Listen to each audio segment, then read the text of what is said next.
عاصمة الناس الكل، مرحبا بكم في الحلقة الأولى من سيري كيفاش.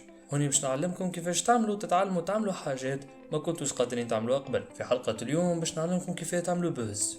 نعرفوا لي البوز حاجة صعيبة ياسر في تونس، هذاك عليه أنا اليوم باش نفسر لكم أهم المراحل اللي لازم تتبعوها باش تعملوا بوز. دونك الإتاب الأولى هي إنك تعمل حكاية غريبة، المستحسن تكون تافهة وأوبجيكتيف مو خايبة، وكل ما تكون الحاجة اللي عملتها منافية للأخلاق وضد المجتمع التونسي كل ما يكون عندك أكثر شانس باش تعمل بوز. وتذكر إلي الأفكار الجدد وأي حاجة فنية ما توصلكش للبوز إلا إذا عملتها بطريقة خايبة، وقتها فما شانس. الكلام زايد منصوح بيه زادا يعاون برشا. الإتابة الثانية تتمثل في أنك تلقى بروموترز اللي باش يعاونوك باش يوصلوا فكرتك ولا خدمتك ولا العملة اللي عملتها في روحك. جينيرالمون البروموترز يكونوا باجات فيسبوك، دونك لازمك تلقى باجات فيسبوك جيعانة لللايكس اللي باش تبارتاجي لك اللي عملته انت، وهذا كله خاطرهم يحبوا يعاونوك ويشوفوك توصل. الإتابة الثالثة هي أنك تستنى، أما ما تخافش ماكش باش تستنى برشا، تونسي باش يناقز طول يعاونك يبارتاجي حتى هو، أما لازمك تقرن بتفاهة خدمتك اللي لازم تطابق مع تفاهة مخه. عاود نذكركم لي الأفكار الجديدة وباهية ما عندها وين توصل، والتونسي ما يفهمهاش، لازمك تكون تافه أكثر ما يمكن خاطر ما يعاون كان اللي يفكر كيفه. سينو نصيحة مني، التونسي يحب يعيش في خيال.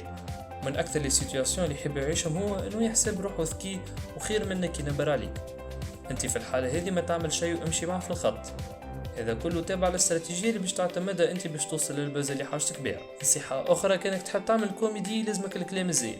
الحقيقة ما نعرفش عليه، اما الناس تضحك عليه حتى لو كان الكلام الاخر ما يضحكش. فما مشكلة صغيرة اللي التونسي يتفاعل مع اللي يعملوا بوز اناثي اكثر من الذكور. السبب مازال في قيد البحث والتحليل، لكن في الوقت الحالي كان مقدورك تعمل عملية وتحول روحك انثى يولي عندك اكثر شانس باش يعاونك تونسي. الإتابة الرابعة والأخيرة هي التغطية الإعلامية اللي باش تصير على البوز متاعك. فما دي كومنتاتور في تونس اللي يسميو رواحهم زادا يوتيوبرز باش يعملوا لك تغطية إعلامية. إذا بيك تلقى يوتيوبرز اللي ما عندهمش كونتوني أوريجينال يعبيو بيه الشين يوتيوب متاعهم ويلوجوا على فينومين كيفك انتي باش يحكيو عليه في فيديوهات يسميوها تقشتيلة. سورتو أكد انك تلوج على الجدد اللي جاعانين للفيوز والسبز والشهرة، كيف عندهم زادا خيال يحبوا يعيشوه، واللي هو انهم يسخلوا روحهم يضحكوا. في الحالة هذه لازمك تمشي في الخط وتقدرهم زادا بويسك عندكم نفس نيفو البساطة ليفل نسيبتي غازيسة، وكانك مظاهر تولي انترنت ميم. وهني نكون كملت فهمتكم كيف تنجموا توصلوا تعملوا بوز. 10% عليكم و90% من برا اللي باش يعاونوكم. ان شاء الله تكونوا استفدتوا. اذا فما حاجة اخرى ما تعرفوش كيفاش تعملوها حطوها في كومنتير وانا تنفسر لكم كيفاه. شكرا لحسن المتابعة والانصات.